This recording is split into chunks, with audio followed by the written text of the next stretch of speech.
toujours au Presse Club avec Mboko François. Il nous fait l'honneur de participer à cette émission, une dernière émission, quand je parle de dernière émission, notre dernière émission avant le grand rendez-vous, le Forum international de la presse internationale, ou la liberté de la presse, contre l'impunité et également le droit de l'homme. Vous êtes aussi participant à ces forums. Je tenais aussi à vous rendre hommage par rapport à votre apport financier. Vous avez apporté quelque chose à notre organisation. Vous voyez, ça va se passer ici. L'investissement que nous, les journalistes, qu'on appelle nos fonds propres, qui ont été engagés par rapport à cela, ces fonds-là ont été soutenus par votre mouvement qui est l'UCD, donc l'Union congolaise de la diaspora. Je tenais à vous rendre hommage et également l'ensemble des journalistes qui travaillent avec nous, qui sont bien entendu des journalistes congolais de l'espace Schengen. Merci encore, Président Mboko. Alors, dites-moi, Monsieur Mboko, que pensez-vous de cette organisation?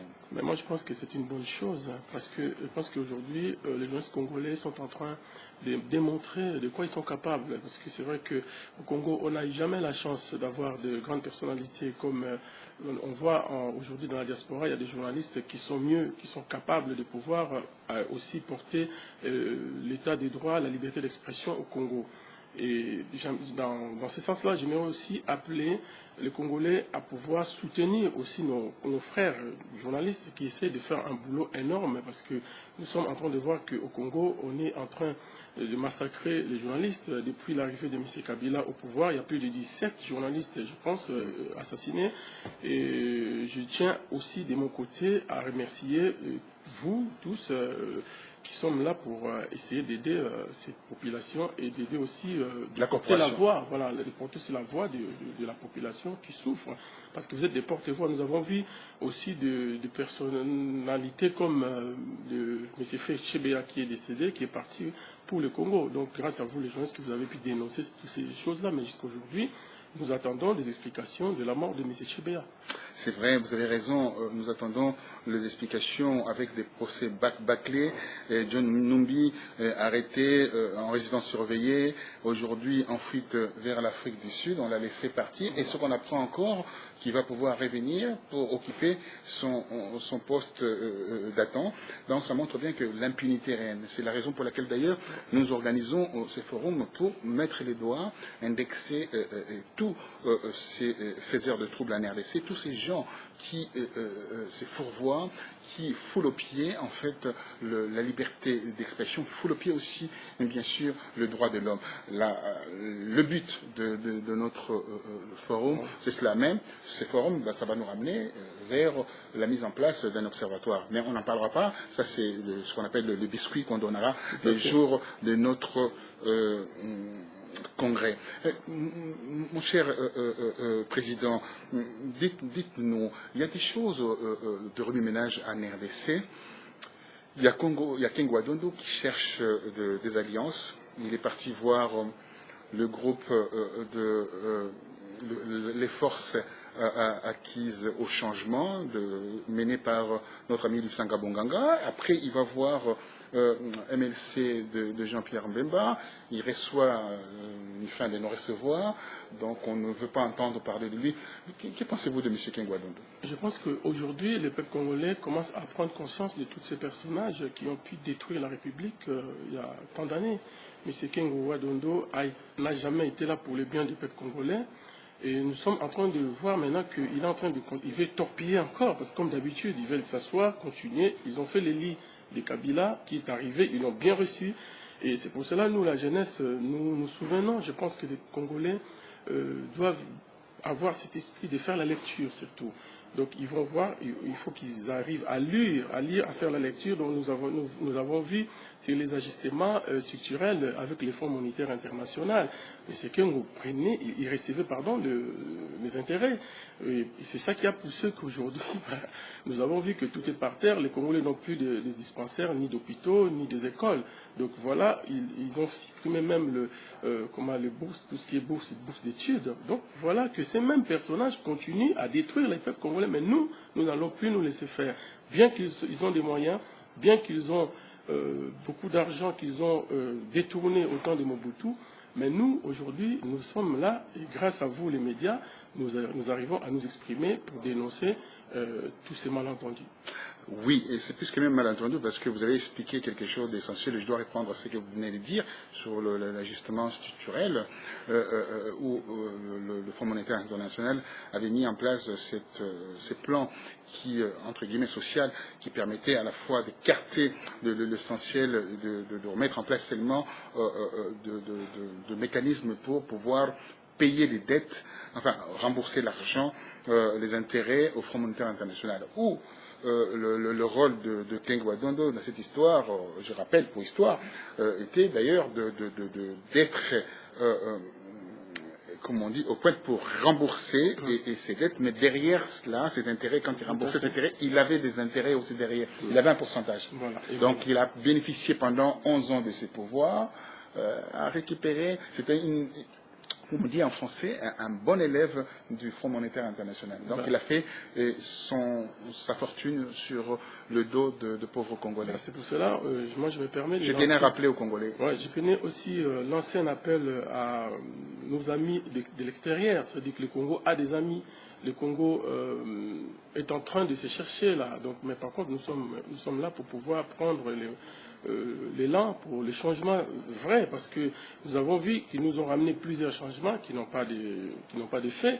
Aujourd'hui, la population n'a pas à manger, la population, les enfants ne sont pas scolarisés, et les parents n'ont pas des salaires parce qu'ils ne peuvent pas donner à manger, ils ne peuvent pas s'aimer, parce qu'ils sont réduits, ils sont poussés à l'extrémité de la souffrance pour que la corruption puisse s'asseoir. Voilà pourquoi nous, l'ICD, nous avons l'ambition de pouvoir mettre comme cheval de bataille, c'est vraiment l'anticorruption, pour pouvoir essayer de demander des comptes. Nous n'avons pas, loin de là, l'esprit de vengeance, non, pas vraiment, mais nous voulons tout simplement qu'il y ait de la clarité, parce que même, on ne va pas toujours dire que c'est les Occidentaux qui détruisent le Congo, mais entre-temps, les mammouths sont toujours là, nous-mêmes aussi, nous devons apprendre, preuve que vous nous avez remercié au nom de l'organisation du 27 mars, et que nous, l'ICD, nous nous sommes battus entre nous, les amis. C'est-à-dire que nous n'avons pas le financement pour l'instant. Mais nous demandons, nous essayons de demander aux amis qui peuvent nous soutenir qu'il faut qu'ils viennent sans peur, parce que nous ne sommes pas des gens qu'on peut venir corrompre demain. Parce que nous donnons notre parole, que les Congolais puissent nous faire confiance pour pouvoir avancer. Et toutes ces personnes-là ont fait que le pouvoir de l'opposition de Kinshasa n'arrive pas à accéder au pouvoir parce que les mammouths sont là. Les mammouths sont là, effectivement.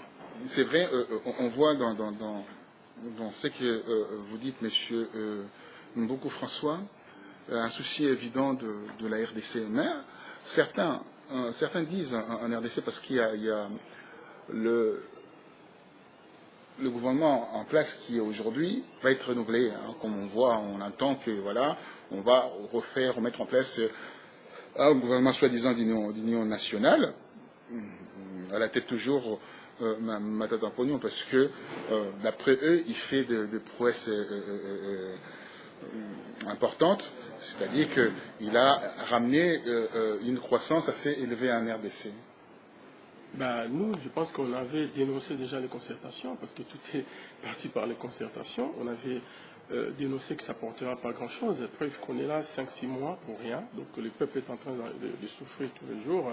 Et nous sommes en train de voir qu'au niveau du panier de la ménagère, il n'y a pas d'effet, il n'y a rien du tout, il n'y a pas de concret. Donc il y a 95% de chômage au Congo. Il y a, la population y vit avec 1,7 $.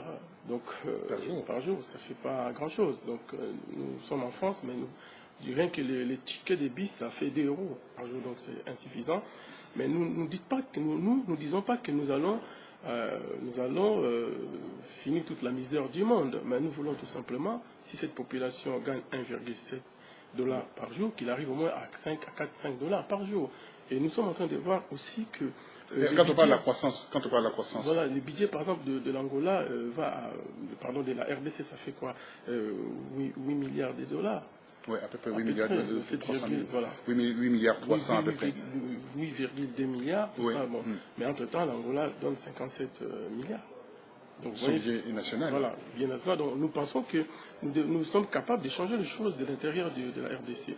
Donc, nous allons arrêter cette machine qui broye la population tous les jours. Notre souhait, c'est que nous appelons à nos amis qui peuvent nous soutenir, de croire en nous, et nous appelons à nos amis de pouvoir savoir que nous sommes là. Il y a des intellectuels qui travaillent dans les CD, qui sont prêts pour le changement, pour tout ce qui est l'alternance politique au Congo. Voilà ce que je pourrais dire par rapport à ces points. Donc, pour vous, la croissance de 8,3% de la RDC, c'est bon, c'est insuffisant. C'est insuffisant parce que nous sommes en train de voir tous les jours que la population est en train... Il n'y a pas de progression. Ils nous ont parlé de la modernisation du pays. On n'a rien vu. Et j'ai l'impression, comme j'ai dit dans mes dernières déclarations, que comme si c'est maintenant qu'ils se réveillent après 13 ans de souffrance. Après la prise du pouvoir par la force, après de tout détruire, ils veulent maintenant, je ne vois pas comment nous pourrons encore supporter les 2 ans qu'on est en train de nous pousser avec des faux candidats déguisés en opposants pour dire que... Vous voulez parler de Vital Kamerhe? Clairement, parce que... Alors, Vital Kamerhe, alors vous le voyez, il a été empêché d'aller dans l'est de la RDC. On l'a empêché d'aller dans l'est de la RDC, on l'a empêché encore de revenir vers Kinshasa. Toutes ces affaires-là, comment analysez-vous cela? Mais je pense que le peuple congolais doit aussi aimer la lecture. Donc, je ne suis pas là pour juger Kamerhe, mais je suis là pour montrer les effets. C'est-à-dire que nous avons vu sur Wikipédia est en train de nous expliquer sur tout ce qui est biographie de M. Kamerhe. Et nous devons aussi comprendre que d'après Wikipédia, ce n'est pas moi qui l'ai dit, c'est Wikipédia qui l'a dit. Wikipédia dit que M. Kamerhe a été, il est arrivé, bon, c'est vrai qu'ils disent qu'il est né au Congo, ça c'est ce qu'ils disent. Mais par contre, ils disent qu'il est là pour la politique rwandaise. Et aujourd'hui, le Congo est... Qui dit que Wikipédia, qu'est-ce qu'il dit Wikipédia? Parce que vous savez, avec Wikipédia, on peut le modifier, les éléments qui sont dans Wikipédia. Tout le monde peut intervenir dans Wikipédia pour apporter une certaine modification. Donc Wikipédia, c'est pas vraiment la Bible d'une Voilà, vérité. mais déjà, au moins, il y a quand même des éclaircissements dans cet organisme qui essaie de dire des choses que peut-être nous ignorons. Donc nous avons essayé, nous sommes partis voir quand même sa biographie. Moi, je pense que il ne faut pas aussi que les Congolais oublient qu'il y avait un dépeuplement du peuple de l'Est. Ça, c'est des choses qu'on doit aussi comprendre, qu'il y avait un peuple qui a été déplacé. Maintenant, aujourd'hui, nous pensons que M. Kamerhe, il est là au Congo. Mais il faut aussi qu'il se mette en réserve de la République. Mais aussi, tant qu'un démocrate qu'il soit, que je reconnais, il faudrait aussi qu'il puisse respecter la Constitution congolaise. Qui nous dit que ceux qui doivent briguer la magistrature suprême doivent être nés de pères congolais et de mères congolaises. Ouais. Pardon. Donc il faudrait maintenant que notre souhait c'est de ramener la démocratie. Nous ne voulons plus qu'il y ait 10 ans, 50 ans d'un homme au pouvoir, non.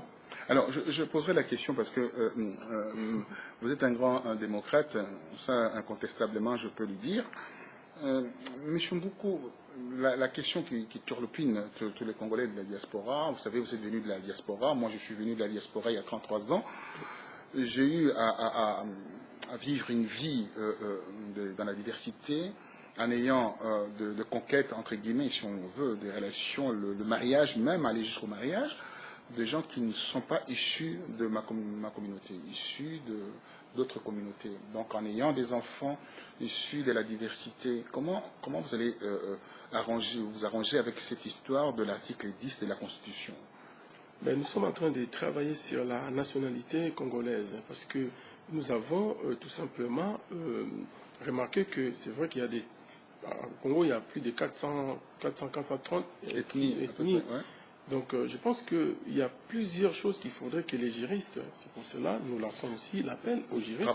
Oui, qui travaillent là-dessus, mais nous avons déjà commencé à travailler sur la nationalité. Mais déjà, j'ai vu votre programme de société qui est déjà éloquent, qui explique tout ça. Et nous évitons d'en parler plus, parce que ceux qui veulent bien comprendre ce que nous faisons, ils n'ont qu'à nous approcher. Ils ont les coordonnées de l'ICD, de l'Union des Congolais de la diaspora. Donc il y a déjà des intellectuels qui sont là, il y a des juristes qui sont là, il y a des anciens procureurs de la République au Congo qui sont avec nous. Donc nous pensons déjà travailler dans le sens que la nationalité congolaise, on ne peut pas l'attribuer collectivement. C'est-à-dire que c'est lui qui veut bien acquérir la nationalité congolaise, il faut qu'il fasse la demande. Et aussi, à condition qu'il ne puisse pas avoir les sangs dans ses mains. Les sangs dans ses mains, effectivement, mais vous n'avez pas trop répondu donc à la question, parce que c'est un travail que vous êtes en train de faire. Et parce que ça poserait un problème le jour où tous ces enfants vont vouloir rentrer au pays, et s'habiteront à un problème réel de... C'est pour cela, si je me permets, M. Bongos, de vous couper tout simplement. Avec plaisir. Voilà, pour vous dire que nous évitons tout ce qui est droit du sang. Nous voulons le droit du sol. Voilà, je pense que c'est dans cette optique-là nous pensons avancer. C'est-à-dire que nous ne pouvons pas dire aussi qu'au Congo, un tel ne peut pas vivre, un tel a le droit de vivre, un tel n'a pas le droit de vivre. Même ces gens-là aujourd'hui qui nous attaquent, ils ont le droit de vivre au Congo, mais à condition de respecter les lois de la République. Et que les lois soient respectées. Donc vous êtes un républicain, donc vous êtes au respect de la loi de la République. Tout à fait. Voilà. Donc, M. Mboukou, c'est intéressant ce que vous venez de dire.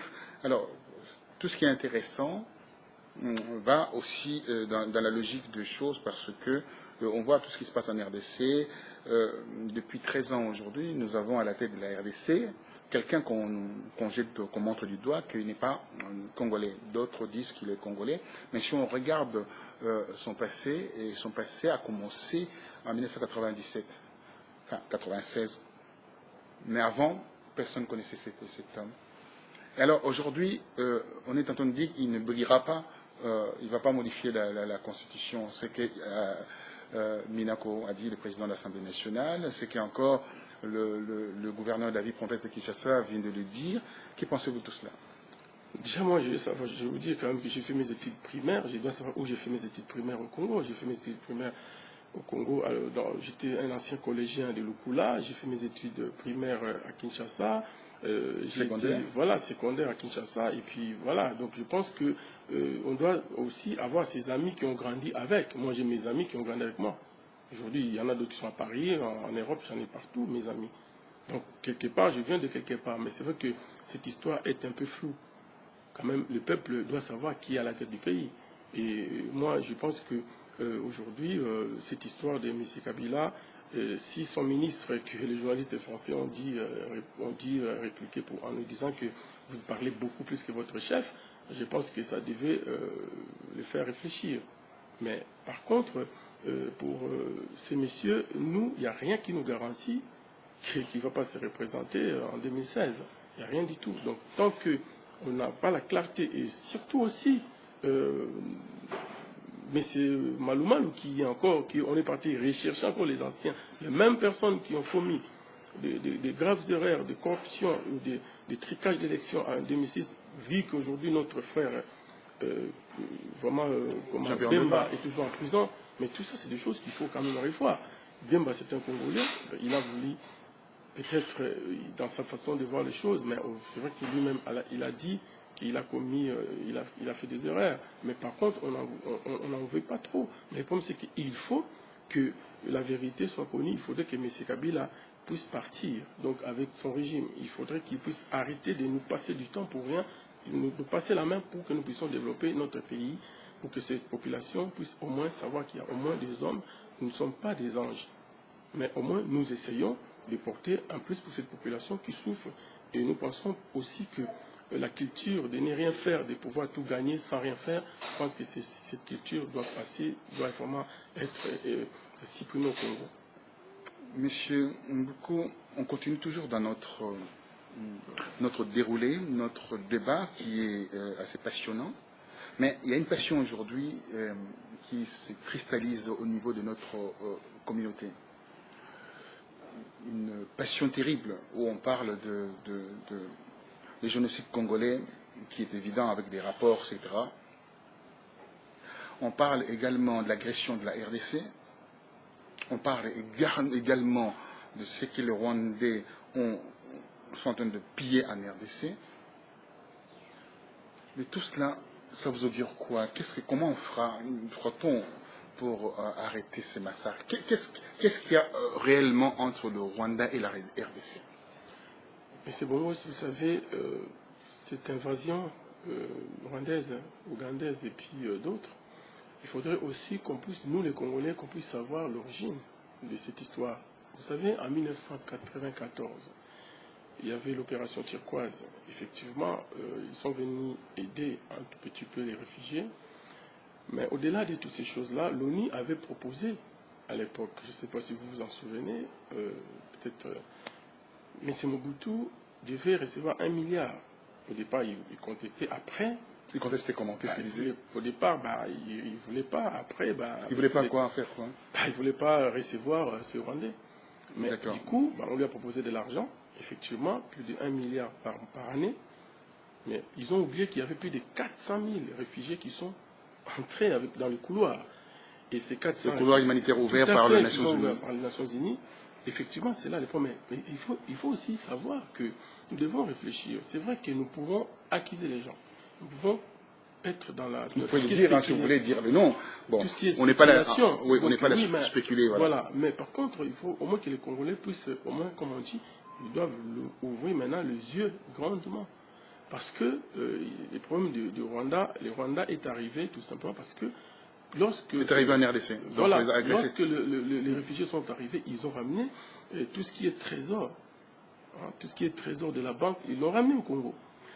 Je ne défends pas les Rwandais. Il ne faut pas que les gens puissent... Parce que ce que je dis, c'est pour les intellectuels, ils doivent comprendre que nous connaissons beaucoup de choses. C'est pour cela, maintenant, je commence à l'ouvrir quand même. Parce que c'est vrai que je suis resté beaucoup dans le silence. Mais je pense qu'il faut que je l'ouvre. Commence à parler maintenant. Oui, je vois que mon pays est en train vraiment de sombrer. Parce qu'il y a des amnésiques, les gens qui oublient que voilà, ils ont commis des choses extrêmement graves. Bien sûr. Il faut dénoncer. On connaît, il y a des dossiers qu'on connaît. Mais je veux vraiment demander aux Congolais leur soutien total. Allez-y alors, voilà, expliquez-nous. Les Congolais nous aident pour qu'on puisse continuer cette lutte. Alors vous parlez des bons trésors, voilà, au niveau des bons trésors, de l'or, des diamants, l'argent, et tout ce qui est logistique militaire. Ils ont ramené au Congo et puis ils ont amené ils ont déposé tout ça à la banque de Bukavu. Voilà. Banque du Zaïre Banque de l'époque, banque du Zaïre de l'époque. Et cet argent-là, je pense que ceux qui ont été les premiers ministres de l'époque, ils sont au courant. Mais n'oublions pas que nous sommes quand même un pays... Le premier ministre, on le connaît aujourd'hui, qu'est-ce qu'il est? Kengo est au courant de ces problèmes. Maintenant, n'oublions pas aussi que nous sommes quand même un pays laïque et aussi à 90%, je peux dire, chrétien. Et tout ça aussi, c'est de la malédiction. N'oubliez pas que je suis un pasteur. Oui. Ça, c'est de la malédiction. Des choses... Alors, qu'est-ce qui s'est passé avec cet argent? C'est des choses qu'ils ont ramenées au Congo et qui n'est pas à eux. Ils doivent maintenant savoir que les problèmes, c'est que les Rwandais sont au Congo par rapport à toutes ces portes, des grandes portes de la cupidité qu'ils ont ouvertes. Et voilà la conséquence aujourd'hui, c'est les... C'est-à-dire qui a pris cet argent? Il faudrait poser des questions. C'est-à-dire qu'ils ont récupéré cet argent-là. Alors moi, Il faudrait poser des questions. Oui. Vous êtes un journaliste d'investigation. Il faudrait aussi maintenant chercher à poser des questions à tous ces gens qui étaient tout autour de Mobutu à l'époque. Donc nous, on est là, on travaille dur et on veut vraiment que notre pays, cette fois-ci, puisse décoller. Alors, si j'ai bien compris, c'est de là où les Rwandais, quand ils ont récupéré le Rwanda, Kigali, donc avec l'armée patriotique rwandaise Kagame à la tête, ils récupèrent Kigali. Après, ils réclament cet argent-là devait être rapatrié au Rwanda. Je viens comprendre. Alors donc, le président rwandais réclame qu'on puisse lui rendre son argent, l'argent de son trésor, enfin de sa banque, pour que son économie puisse tourner, parce qu'il n'y avait plus rien au niveau de banque. Alors, qui a pris cet argent-là? Parce que d'après ce que j'ai aussi comme information, vous direz que je connais aussi cette affaire, qu'on avait délégué quelqu'un de la sécurité, que je ne vais pas citer les noms, qui est parti à Bukavu, de l'ordre de Mobutu, pour ramener cet argent-là à Gbadolite. Mais pour cela, nous, la jeunesse, nous sommes contre tous ces mammouths. Nous voulons cette fois-ci... Et donc, alors, à ce moment-là, donc, comme le Rwandais n'ont pas récupéré leur argent, c'est avec les militaires qui sont venus... Ah ben oui, preuve que ces gens-là, ils devaient nous dire au moins la vérité avant de partir. Ils devaient nous dire au moins que non, réveillez-vous parce que vous êtes envahis. Mais ils sont partis. Et aujourd'hui, regarde les Congo. Bon, ils ont dit que ça sera les déluges. Mais je sais qu'un jour, les déluges prendront fin. Et c'est ce que nous voulons faire maintenant. Donc nous garantissons à nos amis qui sont nos voisins que lorsque nous allons arriver pour pouvoir essayer d'aider cette population, aider ces pays, nous allons mettre de l'ordre dans tout ça. S'il s'agit qu'on puisse rembourser des choses S'il s'agit qu'on puisse faire tout ce qu'on a à faire, on doit régler faire ça. un état de lieu. Voilà, pour pouvoir régler ces problèmes, pour qu'on vive en paix. Parce que c'est vrai que nous avons payé cher, plus de 8 millions de morts. C'est comme si à cause de la cupidité, c'est comme toute la population de la Suisse qui est rasée. Donc moi je pense que c'est dur pour nous les Congolais, on a subi des choses. C'est pour cela, nous la jeunesse, nous sommes prêts à prendre les choses en main. Nous demandons à tous nos aînés de pouvoir nous aider pour pouvoir rebâtir cette République dont je remercie plusieurs anciens dignitaires que j'ai rencontrés qui m'ont donné beaucoup de force, qui m'ont vraiment soutenu et qui m'ont dit François, il faudrait y aller en avant. Et c'est ce que je commence à faire parce que on a gardé beaucoup le silence, mais je pense que le silence tue. Et nous voyons qu'aujourd'hui au Congo on tue les gens, on massacre, on tue, on assassine les jeunes, les 30 décembre, mais personne n'a l'ouvert pour dire des choses. Et je pense que ceux qui ont commencé à militer contre Malouma, moi je le soutiens, il faudrait que Malouma le puisse dégager. Donc tu soutiens donc au Sauvons le Congo avec la mise en place de cette pétition organisée par notre ami Martin Fayoulou, qui est en train de sensibiliser toute la RDC afin de dire non à Malouma et d'écarter complètement Malouma. Je pense qu'ils sont arrivés à plus de 90 000 signatures déjà, je pense que j'ai dû comprendre. Et nous les encourageons de continuer. Et puis, comme M. Mende a dit qu'ils étaient des démocrates, et maintenant, nous allons commencer les actions pour pouvoir bouter ces pouvoirs dehors. Alors, parce que nous n'allons plus attendre jusqu'en 2016 pour faire quoi? Déjà, il n'a pas été élu. Vous irez en élection alors, aux élections, pardon. Vous irez aux élections? Mais aux élections, nous ne refusons pas l'élection. Mais avec quelles conditions qu'on doit aller aux élections? Avec quel candidat aussi? Avec quel candidat? Parce que M. Kabila dit qu'il ne sera pas là par la bouche de son porte-parole qui parle que du mensonge chaque fois. Il produit plus de mensonges que de vérités. Donc nous ne croyons plus à ces gens-là. Alors Kamere a dit il faudra que lui-même le dise devant tout le monde qu'il n'ira pas en 2016. Là, effectivement, je peux rejoindre M. Kamere par rapport à cette parole-là. Effectivement, on ne peut pas dire toujours qu'on doit être à l'extrême, on ne doit pas rester à l'extrême, dire que je l'aime pas. Non, dans la politique, on doit aussi, dans la démocratie, on doit honorer, on doit aussi respecter les opinions des autres. Et quand M. Kamere dit qu'il va pouvoir, que M. Kabila l'a dit lui-même, effectivement, oui. Effectivement, et en plus de cela, avec quelle garantie? Nous devons avoir des garanties. Donc maintenant, si M. Kamere est dans l'opposition vraie, il devait maintenant faire sortir la population dehors. Tout simplement, il faudrait que maintenant qu'il y ait l'union sacrée tout autour du président élu pour pouvoir maintenant bouter dehors cette imposture. Alors, moi, je reviendrai sur ces présidents élus. Nous sommes à presque 2 années des échéances électorales. On le sait. D'après les informations venant des bureaux feutrés de la communauté internationale ici, que c'est impossible d'organiser des élections présidentielles en 2016. Voilà ce qui est dit, ça c'est clair. Alors, que pensez-vous de tout? Donc, on va sortir de la Constitution, là. Donc, il n'y aura plus d'État, il n'y aura plus une République parce qu'on va sortir de la Constitution. Tout à fait, c'est pour cela qu'il faut déjà qu'il y ait une révolution au Congo. Déjà, il n'y a plus d'État, pardon-moi, déjà, il n'y a plus d'État. Alors, on sortira complètement du cadre constitutionnel. Donc, il faudrait maintenant que le peuple puisse donner un coup de pied dans la fourmilière, tout simplement, et après réorganiser les choses. Tout à fait. Nous sommes dans cette option-là. Et que M. Kabila doit se préparer pour partir. Il faudrait qu'il se rende compte qu'il a tant fait souffrir cette population. Ces peuples souffrent tant et que maintenant, depuis 13 ans qu'il est là-bas, qu'il est au Congo, et je pense qu'il a réduit les droits de l'homme, il a détruit le déficit social du pays. Je pense qu'on doit arrêter là. Et il y a combien de gens qui souffrent en prison? Et Diomi est toujours en prison, les députés. J'allais en parler, donc vous abordez le cas de Diomi. Dr Kankou qui est toujours en prison. Tout à fait, pour rien d'ailleurs. Il y a les pasteurs Coutinho qui est en prison. Ça n'en parlons pas, il est malade, on ne peut pas continuer pratiquement malade. Alors, une avant-dernière question, parce que ça va très vite, ça fait 40 minutes déjà on est ensemble, ça va très vite. C'est un plaisir de discuter avec vous. Nous sommes au Presse Club où nous allons organiser notre forum international pour la liberté de la presse, le droit de l'homme et contre l'impunité. Vous avez vu, donc c'est une salle magnifique. Et j'y réitère encore mes remerciements par rapport à ce que vous avez apporté à notre congrégation journalistique. Merci encore. Et j'allais dire, pour ceux qui disent que, voilà, nous devions faire partir Kabila. Il ne doit pas rempiler pour le 3e mandat, sinon il violerait la Constitution. Mais certaines personnes disent que voilà, il mettrait à sa place ou sa sœur, entre guillemets, ou son épouse qui fait l'office d'épouse aujourd'hui. Bon, que pensez-vous? Donc, c'est à la Poutine, quoi, si vous voulez. Voilà, nous, la République démocratique du Congo, ce n'est pas un royaume déjà. Et nous savons que le pays est sous occupation. Et lorsqu'il y a l'occupation, le peuple doit se réunir, le peuple doit se rassembler pour bouter dehors l'ennemi.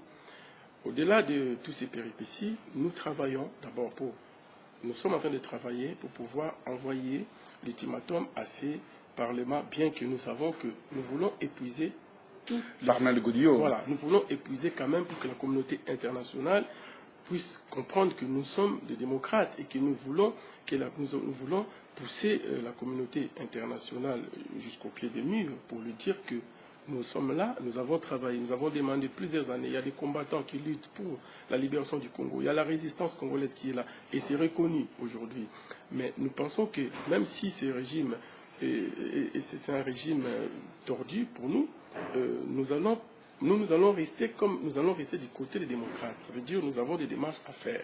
Nous allons déposer l'ultimatum au niveau de l'ONU, au niveau des organismes internationaux pour pouvoir dire il faudrait qu'ils trouvent une place pour pouvoir mettre M. Kabila, parce que nous ne sommes pas là, nous ne sommes plus en 1960 ou en 1950, nous voulons quand même que l'État, la démocratie puisse reprendre son droit. Alors, il reprend son droit, encore je parle de Caméré, dans ses propositions, il disait que on va donner une certaine garantie à Kabila qu'il ne sera pas poursuivi. Est-ce que vous êtes d'accord avec cela? L'impunité, nous, on n'est pas d'accord avec l'impunité. C'est pas lui déjà, c'est pas M. Caméré de le dire. On ne peut pas dire des choses comme ça au moment où nous avons vu que le Congo a perdu 8 millions d'habitants. Est-ce que dans la famille de M. Caméré, il y a une personne qui a été massacrée? Je ne pense pas, parce que c'est lui qui pleure, le peuple qui pleure, les femmes violées qui sont dans un coin, dans les champs, dans les forêts. J'ai encore l'image d'un enfant qui pleurait. Sa mère est décédée, mais l'enfant n'a pas compris que la maman est décédée. Ouais, moi je connais cette image qui me troque tous les jours dans ma tête. Je pense que c'est les juges, c'est les juristes qui vont pouvoir, c'est le droit qui va prendre les devants pour savoir si M. Kabila sera arrêté ou pas, ou sera jugé ou pas. Ça, ce n'est pas à nous de le dire. Donc je pense que ce que j'allais dire aujourd'hui, pour la communauté internationale, il faudrait qu'ils puissent se rassurer que tout ce qui est les intérêts, parce que nous ne voulons pas aussi qu'il y ait des troubles, bien que nous voulons une révolution. Voilà, c'est pour cela que nous voulons faire les démarches dignes pour pouvoir avancer doucement, pour que la communauté internationale puisse se ressaisir vite avant que les dégâts arrivent. Les dégâts arrivent. Alors, il y a un dégât qui profile à l'horizon. C'est le dégât de ces messieurs qui s'appelle Roger Lumbala, que vous avez montré du doigt lors de notre dernier entretien. Il s'avère qu'il y a des informations encore concernant ces Roger Lumbala. Est-ce que vous pouvez nous dire encore plus, parce que vous étiez un peu, pas prolixe dernièrement, mais là, vous pouvez nous dire un peu quelque chose par rapport à ça? C'est qu'à ma connaissance, il est venu, il n'a pas été reçu par les officiels, donc il est là. Quels officiels? Il voulait bien, il est venu en France. Je ne sais pas si les Congolais sont au courant, il était en France. Et quand est-ce qu'il est venu? Il était en France il y a moins d'un mois. D'accord. Et bien voilà, donc ces gens-là, et ce qu'il a fait, c'est plus grave encore. Il n'a pas été reçu par les officiels. Non. Nous travaillons durement pour pouvoir convaincre les Européens, pour qu'au moins les Européens, on s'est rendu compte qu'il y a des choses qui n'étaient pas au courant, bien que les Congolais pensent seulement que c'est les Européens qui nous font du mal. Oui, mais est-ce que les dirigeants, quand on te donne 10 euros pour ton pays, tu dois au moins mettre 8 euros dans la caisse de l'État? Aujourd'hui, il y a 98% des entreprises congolaises, c'est pour tout ce groupe de mafias, moi j'appelle, qui sont à la tête de la RDC, qui est en train de manipuler les peuples. C'est pour cela que les peuples ne peuvent plus. Il ne faut pas que les peuples continuent à s'endormir, parce que l'histoire du Congo, il y a des choses qu'on ne peut pas dire à la télévision. Nous connaissons beaucoup et que nous sommes en train de découvrir notre pays, et avec beaucoup de tristesse, parce que ceux qui nous ont précédés n'ont pas préparé l'avenir. Nous avons vu en Afrique du Sud, Mandela a préparé l'avenir. Donc voilà, je pense qu'il faudrait que nos frères puissent, les Congolais puissent vraiment être vigilants parce que notre pays est en train d'avancer vers sa libération. Donc nous portons cet espoir que demain les choses iront mieux. Mais par contre, ne laissons plus n'importe qui venir pour pouvoir nous déstabiliser encore et créer toujours des combinaisons un peu sombres pour pouvoir continuer à ramener les pays dans la situation où ils se trouvent aujourd'hui. Et alors, moi, pardonnez-moi de vous interrompre, parce qu'on est presque à la fin. Comme je disais, 1 heure, c'est beaucoup. Je ne veux pas passer le format 52 minutes, donc on va rester dans ces formats. Dites-moi, pour terminer, aujourd'hui, on voit dans la diaspora des voix dissonantes, des tiraillements, de guerres de chefs, et qui sont même pas des chefs, tous ces gens qui veulent faire une guerre entre eux, mais de vrais combattants, des gens qui ont combattu pour la résistance, soit ce qu'elle est aujourd'hui, sont en retrait, n'en parlent même. Ils sont vraiment effacés. Comment se fait-il? Pourquoi il y a toutes ces divisions? Ça viendrait de quoi? Moi, je me demande, pour faire une petite analyse. J'ai dit, mais si le Congo est libéré aujourd'hui par les combattants, mais on va se tuer, on va s'entretuer à Kinshasa. Le jour où on va arriver à Kinshasa, on va prendre les armes, on va s'entretuer, on deviendra encore beaucoup plus de dictateurs que ces dictateurs qui sont au pouvoir. Je ne pense pas. Parce que... oui, parce qu'on se tire déjà avec par via Facebook. Vous savez, la parole est beaucoup plus terrible que les armes qu'on peut utiliser. Alors imaginez qu'on puisse avoir ces armes entre ses mains. Bon, tous ces bruits-là, c'est vrai que dans le combat, il y a tout ce qui est... c'est vrai qu'il y a des petites querelles, des choses comme ça, des divisions, du tribalisme. Des ragots. Des ragots. Bon, nous, en tout cas, à notre façon de travailler... Et les mensonges. Voilà, c'est des choses qui ne nous intéressent pas trop. Mais par contre, je dois quand même dire quelque chose par rapport à Martin Sali. Parce que c'est vrai qu'il est passé en pâture, on l'a passé en pâture... J'étais en pâture. Bien que le frère, on l'a jeté en pâture. Voilà, on l'a jeté en pâture. Bon, là, moi, étant que président de l'Union des Congolais de la diaspora, donc c'est des frères de lutte, nous sommes en train de lutter ensemble, nous sommes dans la résistance, et surtout essayons de garder, d'avoir la retenue pour pouvoir ne pas sombrer chaque fois quand on balance quelque chose et puis tout le monde tombe dessus. Moi, vous soutenez ces garçons? Oui, parce que Martin Sali a fait quand même du boulot dans le combat. On ne peut pas être ingrat. C'est-à-dire que c'est un gars qui a beaucoup lutté dans le combat, mais nous devons éviter tout ce qui est prise de pouvoir. Mais ça sera quelqu'un, cette division? Ceux qui sont là pour diviser le combat. Mais ça sert à qui? Parce que moi, je sais que je comprends. Ça sert à ces gens-là qui disent... Moi, je comprends une seule chose. Je comprends une seule chose où j'ai analysé longuement ce combat. Tous ces gens, ça c'est un appel que moi je lance à tout le monde. Tous ces gens qu'on voit sur les nets qui parlent de mal de tel ou tel combattant, qui parlent de mal de telle personne qui s'est battue pour le combat, je pense que c'est là où le mal, c'est là où il y a la gangrène, c'est là où ça vient, la souffrance de ces combats, ça vient de ces gens-là. Voilà ce que je voulais dire, ça c'est ma petite parenthèse. Voilà, permettez-moi que vous puissiez compléter peut-être ce que je viens de dire. Pour que je termine, donc j'allais dire tout simplement, moi je soutiens Martin Sali, et qu'il sache que je serai là pour l'aider dans le conseil aussi. Il faut aussi qu'il mette de l'ordre tout autour de lui et que les choses puissent aller de l'avant. Nous, notre main est toujours tendue pour pouvoir travailler ensemble avec toute la résistance. Les personnes qui veulent bien que nous puissions aller de l'avant. C'est ce qu'on appelle l'union des Congolais de la diaspora. Voilà, c'est ça, chercher l'union. Voilà, donc c'est ce que nous sommes en train de... Vous voyez que tout ça, ça ne nous apporte rien du tout. Les gens qui sont là pour déstabiliser le combat, peut-être, j'ai dit aussi aux Congolais, peut-être un jour ils vont encore créer une situation contre moi, parce qu'ils ne veulent pas que les jeunes puissent émerger. Donc moi j'avertis... Les anciens dinosaures. Tout à fait. Et moi j'avertis je vois. Voilà, j'avertis à nos compatriotes, à la résistance congolaise, aux combattants, que je suis leur frère, je suis là. Et un jour, si vous entendez que François Mboukou a fait ça, parce qu'ils vont créer des histoires pour me déstabiliser.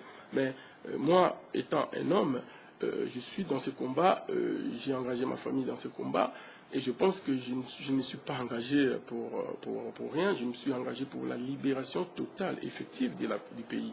Donc il faut que le combattant puisse croire à ma sincérité. Donc je vois des choses, je ne vois pas des preuves, parce qu'on avait dit la fois dernière que dans le rapport de l'ONU, on n'a pas vu le nom de Martin Sali. C'est des gens quand même qui sont bien informés pour pouvoir divulguer les informations. Donc si moi je regarde ce qui est écrit, si je n'ai pas vu Martin Sali dans cette liste de gens, je pense que je dois tout simplement les soutenir. Et il faut qu'il sache qu'il a mon soutien total. Les soutiens, voilà, les soutiens viennent toujours de gens qui veulent unir les gens qui...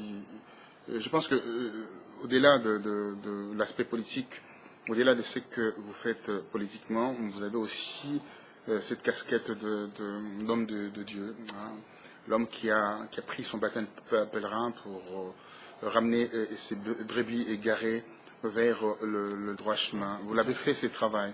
J'ai assisté à plusieurs offices que vous avez organisés dans le 77. Donc, je vois à peu près comment se situe votre parcours.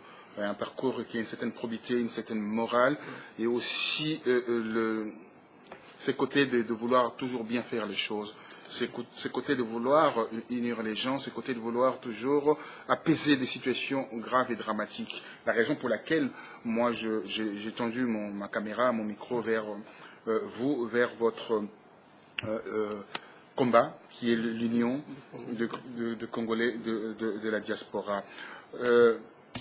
J'ai fait mon choix, c'est un choix réfléchi, c'est un choix qui n'engage que moi, parce que les hommes sont des hommes, peuvent changer le jour au lendemain, mais ce qui est sûr, on peut déceler aussi à travers le comportement de ces hommes de la vertu.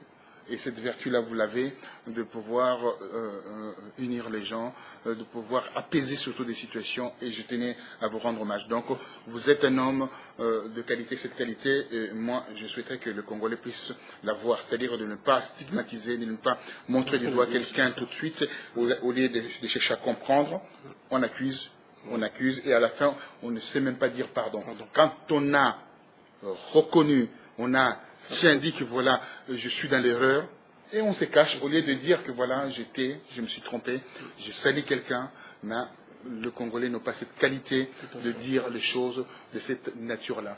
Merci à vous, je tenais à vous rendre hommage, et j'ai dit, venez vous inscrire pour le prochain forum qui aura lieu ici, mais je pense qu'il n'y a plus beaucoup de place, il n'y a que de place pour les journalistes, parce qu'on a été débordé par les demandes d'inscription. L'inscription est obligatoire. Celui qui viendra sans l'inscription sera gentiment renvoyé. Merci à vous et à très bientôt. Merci, M. Bombos. Merci. Merci. À bientôt.